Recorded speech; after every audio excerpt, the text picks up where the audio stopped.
Same company, same industry, bought at almost the same point in time. Years later, some people made 5 times their money. 10 times others walked away with just a few percentage points, or even losses. At first glance, this looks like a difference in luck. But the real reason is far less simple, because at the beginning, they read almost the same research reports. They heard almost the same stories. They believed in almost the same logic. So what was it, exactly? That led the same group of people to completely different outcomes. The problem was never at the moment of buying. The real divergence happened in the years that followed. It happened during the first decline. It happened during the long periods of sideways movement. It happened when you first began to wonder, maybe this company isn't that great after all. Most investment outcomes are not decided in the second you press the buy button. They are decided quietly, during the period when you believe nothing is happening. This company itself was never mysterious. It didn't survive on hype. It didn't ride short-term trends. It wasn't pushed up by a single market cycle. It ran a very ordinary but very solid business, simple products, clear business model, customers using it every day, cash flow steady and consistent. It didn't need constant validation because the business itself kept proving its value. That's why it never lacked supporters. Analysts said it had a moat. Institutions said it had long-term competitive advantages. Long-term investors said, this is a company you can hold for a long time. Almost everyone who bought it shared the same expectation, that this was a long-term investment. And precisely because of that, this company became a perfect test case. It wasn't testing whether you could pick a good company. It was testing something else entirely. When time truly begins to pass, when the stock price no longer matches your expectations, when the market's attention moves elsewhere, are you really ready to walk alongside this business for the long haul? This company itself never separated winners from losers. What truly caused divergence was the time after it was bought. The real split did not happen on the day of purchase.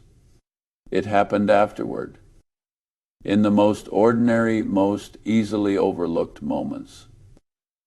At first, there was a mild decline. No bad news.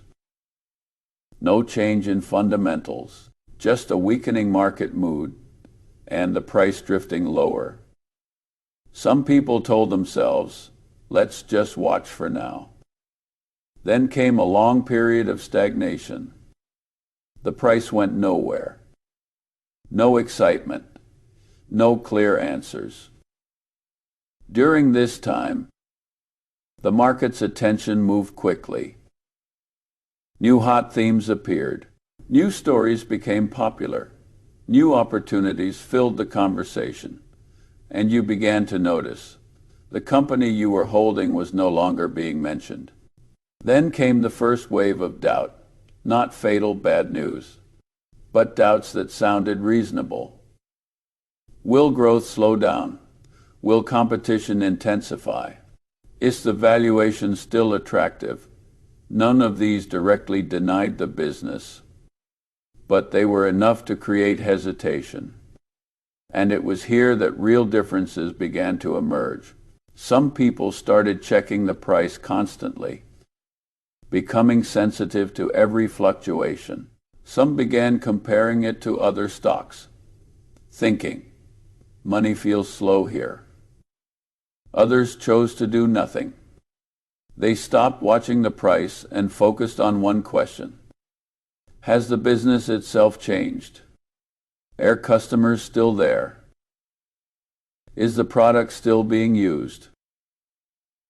Is cash flow intact? Has the competitive position truly been shaken? As long as the answer was no, they kept holding. On the surface, both groups seemed to be doing the same thing. They were simply holding a stock. But beneath the surface, one group had already begun quietly exiting the time game. The other group remained on the original track. And the final outcome, years later, had already been decided during this calm, even, boring stretch of time. Years passed, and the results finally appeared. The company once doubted, ignored, and dismissed as too slow began to rise steadily, not a one-day surge, not a short burst, but a series of advances unfolding with time. Many who had left long ago started noticing it again. They said, "This company has been performing well lately. If only I had held a bit longer." But those who stayed rarely felt triumphant. They simply looked back and realized the road had been extending all along, not because they were smarter, not because they saw further ahead, but because, at the most critical moments, they avoided those perfectly reasonable early exits. What truly created the gap was never the moment of ascent. It was everything before that. The days without applause, without confirmation, without reassurance. The days that made you doubt yourself. During those times, some chose to step aside and look for other opportunities. Others stayed where they were, standing with the business. Tenfold outcomes are not decided when the market is hottest. They are locked in, slowly, quietly, during the periods when you lag the market, are ignored, are questioned, and even doubt yourself. From the outside, the two groups appear to have taken completely different paths. But in truth, they simply made different choices about time in their lives. If you stretch this entire process over a longer timeline, you'll notice something important. The real difference is not complicated at all. One group keeps its attention firmly on the present. Is it up today? Has it beaten the market? Is it still worth holding? Right now, as soon as short-term feedback disappears, they instinctively look for new stimulation. Not because of greed, but because of unease. The other group focuses on something entirely different. They don't care about today's price. They care about whether the business is still operating the same way it always has. Not the market's attitude, but whether customer behavior has changed.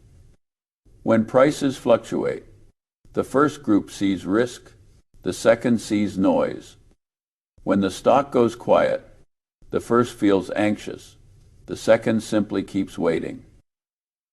From the outside, both groups appear to be holding, but internally, one group is enduring, the other is understanding. Endurance consumes energy. Understanding creates stability. Over time, those who rely on endurance feel an increasing urge to leave. Those who rely on understanding grow calmer. Instead, it's not the company that makes people persist. It's understanding that makes persistence stop feeling painful. When you truly understand what you are holding, time no longer feels like an enemy. It slowly begins to stand on your side. And this is where the time game actually starts to work. The problem is, most people are not holding through understanding. They are holding through expectation. They expect prices to respond. They expect the market to confirm they were right. They expect the investment to become a story worth telling. Soon, once those expectations fail, holding shifts from a rational decision into a psychological burden. You start checking prices more often. You start calculating, what if I had chosen something else? You start comparing your progress to others. You start doubting whether you picked the wrong path. This state looks like persistence. But in reality, you are no longer aligned with time. Time does not reward anxiety. IT does not respond to urgency. It quietly amplifies only those things that can already stand on their own. The people who truly hold a company for the long term are not confident every single day. They simply allow short-term emotions very little influence over long-term judgment. They allow themselves not to know the answer. They allow the process to look ordinary. They allow long stretches where nothing seems to happen, because they understand one thing clearly: if a business truly has long-term value, its most important quality is never short-term performance.